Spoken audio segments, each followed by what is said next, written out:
अस्सलाम वालेकुम। मैं हूं फैसल तारड़। खान जी मुसलसल छक्के पर छक्का मार रहा है।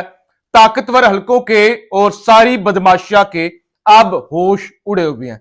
आपको पता है इलेक्शन का भी ऐलान हो चुका है, इलेक्शन का शेड्यूल भी आ चुका है, कागजात नामजदगियां भी हासिल की जा रही हैं। मुख्तलिफ लीडरान सियासतदान अब कागजात नामजदगी फाइल कर रहे हैं और इलेक्शन लड़ने की तैयारी कर रहे हैं।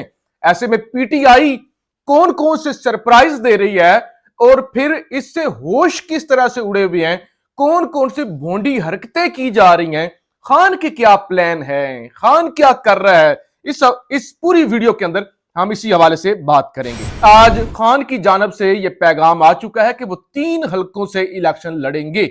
नंबर 1 वो लाहौर से इलेक्शन लड़ेंगे। नंबर 2 शहर इक्तदार इस्लामाबाद से वो इलेक्शन लड़ेंगे। और नंबर 3 जो खान का आबाई हल्का है, आबाई इलाका है मियां वाली, वहां से भी खान इलेक्शन लड़ेगा। तो आज बड़ा वाज़ेह हो गया खान की जानब से कि वो इलेक्शन में हिस्सा लेंगे। अब कानूनी पहलू हैं, कानूनी पेचीदगियां हैं कि वो तोशाखाना फौजदारी केस के अंदर नाअहल है, लेकिन अब पीटीआई को उम्मीद है कि मरकजी अपील पर फैसला महफूज है और बाकी किसी केस के अंदर सजा भी नहीं है तो उस पर फैसला आ जाएगा। बहरहाल इंतखाबात को साफ और शफाफ बनाने की तैयारियां जो हैं और उन पर बड़ी तेजी के साथ मुंशी काम कर रहे हैं। पंजाब पुलिस हरकत में है और वो जिस तरह से पीटीआई के लोगों को गिरफ्तार कर रही है, कागजात नामजदगियां जो है वो छीन रही है, ये एक वाजिया सबूत है कि कितना साफ और शफाफ इलेक्शन होने जा रहा है और किस तरह से होश उड़े हुए हैं। भावलपुर में समी चौधरी, टोबा टेक सिंह में उसामा हमजा, फैसलाबाद में मलिक उमर फारूक के घर रात गए छापा मारा गया है और ये इलेक्शन कमीशन की तैयारियां हैं। नौबत ये आ गई है कि लाहौर हाई कोर्ट ने भी आज रिमार्क्स दिए हैं। वो कहते हैं कि जिस तरह के इलेक्शन होने हैं सबको पता है, इमरान खान के नाम पर अभी भी बीप आ रहा है, यानी जब इमरान खान का नाम आता है या तो म्यूट कर दिया जाता है या उस पर बीप लगा दी जाती है। तो उन्होंने कहा इससे साबित होता है कि पाकिस्तान के अंदर कैसे इलेक्शन होने जा रहे हैं। असद कैसर जिनको गिरफ्तार किया गया था एमपीओ के ऑर्डर के तहत, अब जनाब अदालत ने कल कलअदम किया था एमपीओ का ऑर्डर और उन्होंने कहा था कि अगर फौरी रिहा ना किया गया असद कैसर साहब को तो फिर हम जो है तौहीन अदालत की कार्रवाई भी करेंगे, जुर्माना भी लगाएंगे और डीसी साहब को ओहदे से भी बरतरफ कर देंगे। तो अब खबर है अदालती हुक्म पर असद कैसर के खिलाफ 3 एमपीओ वापस ले लिया गया। तो ये 3 एमपीओ वापस ले लिया गया है, तो लिहाजा अब उम्मीद है असद कैसर साहब को रिहा कर दिया जाएगा। अब पीटीआई का एक और सरप्राइज, इदनान आदल साहब हैं, सहाफी हैं, वो कहते हैं कि तजवीज जेरे गौर है कि जब इंतखाबात में हिस्सा लेना नामुमकिन हो जाए तब भी पोलिंग के दिन लोग घर ना बैठें बल्कि जोक दर जोक पोलिंग स्टेशन पर जाएं और अपने बैलेट पेपर को खराब कर दें। नतीजे की तैयारी बताए कि 50 से 80% वोट जाया हुए, यूं धांधली ज़दा इलेक्शन मनसूख हो जाएगा। यानी वो जो एक तरीका है ना कि कम टर्नआउट भी हो, किसी तरह से इलेक्शन जो है अपनी मर्जी का करवा लिया जाए, तो लिहाजा उस इलेक्शन को ही खराब कर दिया जाए ताकि दोबारा इलेक्शन करवाना पड़े। यह भी तजवीज जेरे गौर है। हारून रशीद कहते हैं पीटीआई के मुताबिक उनके उम्मीदवारों को कहा गया है कि इलेक्शन ना लड़ें वरना नताइज अच्छे नहीं होंगे, यानी धमकियां दी जा रही हैं और वो चीजें सामने भी आ रही हैं। अभी आगे जाके जो जो गंद मैंने आपके सामने रखना है, जो गंद किया जा रहा है स्टेट की जानब से, आपको लग पता जाएगा कि ये तो किसी पीटीआई के बंदे को इलेक्शन नहीं लड़ने दे रहे। तो बहरहाल उनको धमकियां दी जा रही हैं हारून रशीद के मुताबिक और संगीन नताइज की धमकियां हैं कि आप इलेक्शन के अंदर हिस्सा लेंगे तो आपके नताइज अच्छे नहीं होंगे। हारून साहब कहते हैं ये अजीबोगरीब हिकमत अमली है, इसका फायदा इमरान खान को पहुंच रहा है और उनकी मजलूमियत का तासुर गहरा हो रहा है। आज जी इमरान रियाज पहली दफा किसी कन्वेंशन के अंदर गए, 142 दिन लापता रहे, आज भी उनकी जबान लड़खड़ा रही थी लेकिन उन्होंने तगड़ी स्पीच की है। कहा तुम चंद लोगों की जबानें तो बंद कर सकते हो मगर लोगों की सोच नहीं बदल सकते। मेरे मुल्क का फैसला बंद कमरे में बैठे हुए चंद लोग नहीं कर सकते। ये इस्तेकाक 22-24 करोड़ पाकिस्तानियों का है, वो अपना फैसला खुद करेंगे। तुमने 70 सालों में बेशुमार तजर्बे किए और हर तजर्बे का नुकसान जो है वो हुआ। एक तजर्बा रूल ऑफ लॉ का, डेमोक्रेसी का भी करके देख लो। का आप फैसला नहीं करेंगे, मैं अपनी बात पे कायम हूं। मेरा मुल्क, मेरी कौम फैसला करेगी कि वो किसके साथ हैं। नवाज शरीफ साहब का भी जो है वो उनके हवाले से भी खबर आ गई कि वो कहां कहां से इलेक्शन लड़ेंगे। नवाज शरीफ को लाहौर, कराची और मानसेरा से इलेक्शन लड़ने की तजवीज दी गई है। मरियम नवाज वालदा मरहुमा का के हल्के से कौमी असम्बली की सीट पर उम्मीदवार होंगी।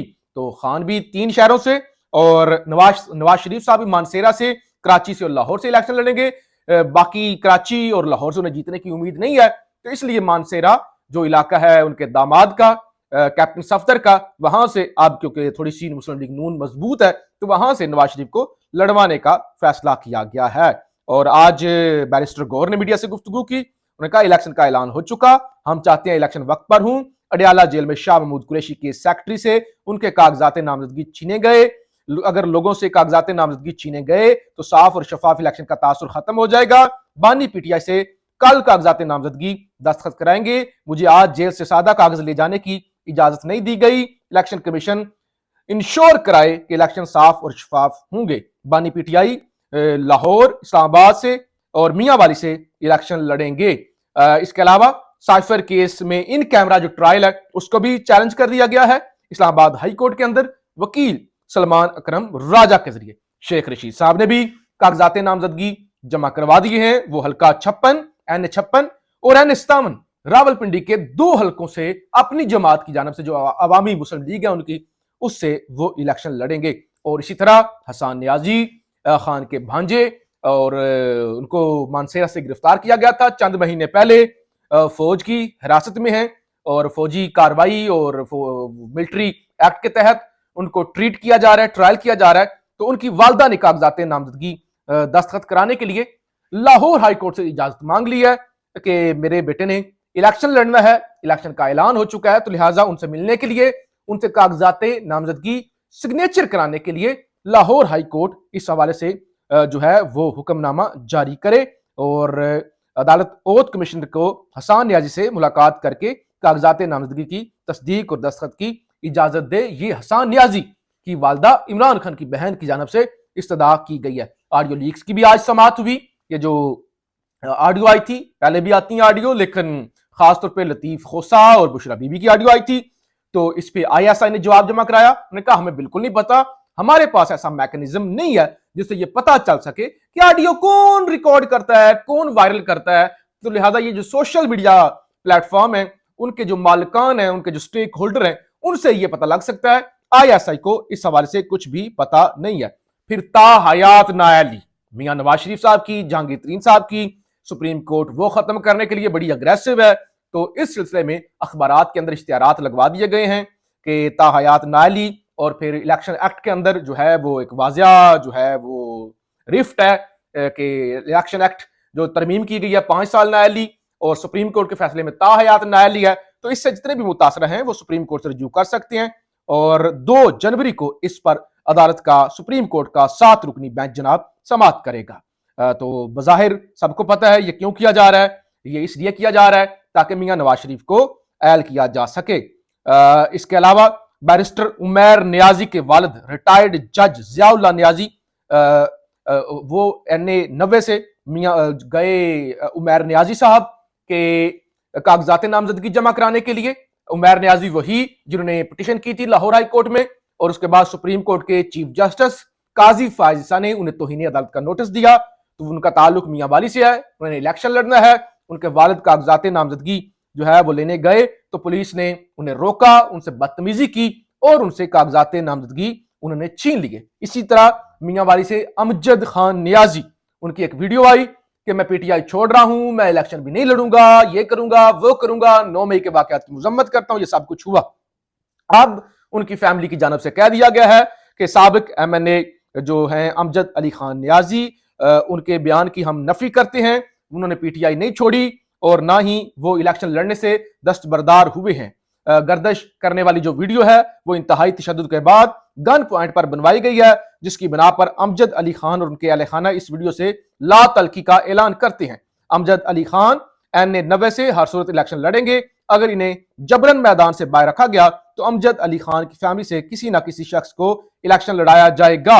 ये जनाब तर्जमान पाकिस्तान तहरीक इंसाफ जिला मियांवाली वलीद अकबर खान रोखड़ी की जानब से ये ऐलान किया गया है। और फवाद चौधरी और उनकी एहलिया और उनके भाई, ये भी एक रिफ्ट हम सुन रहे थे। हिबा फवाद वो फैसल चौधरी के खिलाफ बयान दे रही थी और वो कह रही थी कि फवाद चौधरी इलेक्शन लड़ेंगे और उनकी जगह उनके भाई इलेक्शन लड़ना चाहते हैं। तो ये सारी एक रिफ्ट थी। तो आज फवाद चौधरी ने गैर रस्मी गुफ्तगू की। उन्होंने कहा कि जेएलएम की दोनों सीटों से इलेक्शन लड़ूंगा, किसी को नामजद नहीं किया। अगर ना लड़ सका तो घर के बड़े चौधरी शहबाज हैं, वही फैसला करेंगे। हिबा और फैसल सिर्फ मेरी कैंपेन चलाएंगे, यानी ना हिबा इलेक्शन लड़ेगी ना फैसल चौधरी जो वकील है वो इलेक्शन लड़ेंगे, वो मेरी कैंपेन चलाएंगे। मैं दोनों हलकों से इलेक्शन लड़ूंगा।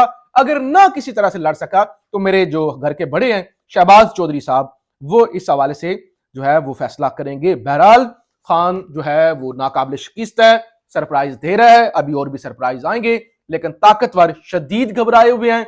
शदीद बल्कि छोटा लफ्ज है, उनके कानों से धुआं निकल रहा है कि अगर खान मैदान में आ गया तो फिर होगा क्या। तो लिहाजा हर एक पीटीआई का बंदा जो इलेक्शन लड़ना चाहता है उसको धमकियां दी जा रही हैं। पाकिस्तान जिंदाबाद।